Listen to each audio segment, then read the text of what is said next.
खरंच काँग्रेस संपत आहे का? काँग्रेस हा भारतातला सर्वात जुना पक्ष म्हणून आपण ओळखतो.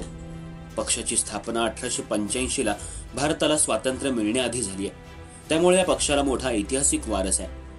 भारत स्वातंत्र्यानंतर जवळपास 70 वर्ष एकसारखी सत्ता काँग्रेस पक्षाची भारतात होती. 2014 पासून भाजपने ही सत्ता हिसकावून जरी घेतली असली तरी प्रत्येक पक्षासाठी हा काळ येत असतो. काँग्रेस मुक्त भारत हा भाजपचा अजेंडा जरी असला तरी त्यावेळी विज्ञान विकसित नसताना देखील शेतकऱ्यांपासून कष्टकऱ्यांपर्यंत भारतात काँग्रेसनं नागरिकांची घडी बसवली असल्याचे काँग्रेसच्या तज्ज्ञांकडून समजतं. कोल्हापुरात देखील हा नारा पाहायला मिळतोय. आमचं ठरलंय हे ब्रीदवाक्य तयार करणाऱ्या सतेज उर्फ बंटी पाटील यांना शह देण्यासाठी अनेक छोट्या मोठ्या पक्षांकडून मोर्चे बांधणी करण्यात आली आहे. काँग्रेसचा एक एक शिलेदार पक्षातून काढून घेत असल्याचं चित्र दिसतंय. आताच्या स्थानिक स्वराज्य संस्थांच्या निवडणुकीत कोल्हापुरात प्रत्येक पक्ष सत्ता बळकावण्यासाठी दिसतोय. त्यात काँग्रेस, राष्ट्रवादी आणि शिवसेना उबाटा गटाला शह देण्यासाठी महायुती सज्ज झाली आहे. राधानगरी तालुक्यात 5 जिल्हा परिषद मतदारसंघ आहेत. काही मतदारसंघ सोडले तर इतर मतदारसंघात पक्षाला उमेदवार शोधावा लागतोय.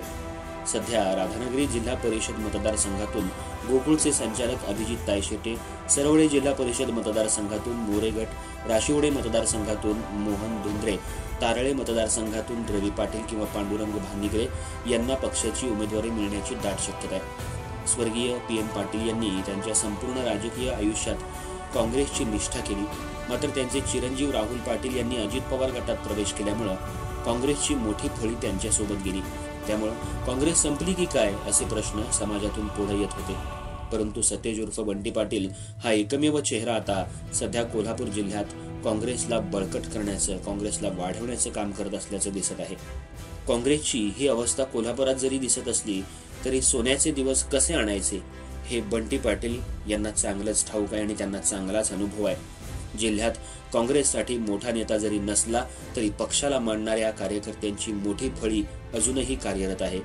राधानगरी, राशिवडे मतदारसंघात काँग्रेससाठी अजूनही अनुकूल वातावरण आहे. येणाऱ्या निवडणुकीत कोणता पक्ष बाजी मारेल हे निवडणुकीनंतर स्पष्ट होईलच. परंतु काँग्रेस हा मोठा वटवृक्ष आहे हे देखील विसरून चालणार नाही. ऐकलं? गोकुळची बासुंदी पुन्हा खावीशी वाटतेय. खरं सांगू, मलाही खावीशी वाटतेय. पुन्हा पुन्हा खावीशी वाटणारी गोकुळ बासुंदी.